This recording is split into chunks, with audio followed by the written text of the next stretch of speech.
Yuko pamoja nasi. Mtu ya pili. Yes. Stewart. Hey.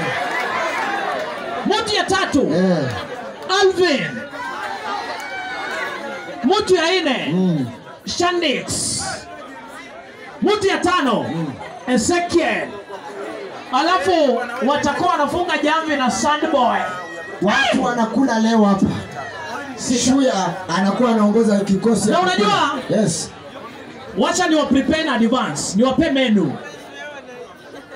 Kwa watu wa sita. Unaifanya kwa utaratibu kwa sababu nimekuambia pale utakuwa unakula keki mbili na soda moja, keki mbili na soda moja. Kwa hivyo unakuwa taratibu sana, usikuje kunyongwa. Number 1, number 2 ukubali kushindwa kama huwezi. Sawa sawa? Ukiona umeshindwa unafanya nini? Unakubali kushindwa. Hii ndio sheria ya mchezo. Sawa sawa? Sasa nasubiri tu pale mwanadada amalize kisha tuanze rasmi. We begin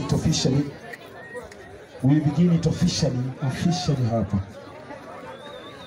Sasa mashabiki, ndio manake mmeniona nimetoka pale, sitaki kuwa judge, ni kwa sababu hii mchezo mashabiki wote wanakuanga majudges. Unanielewa?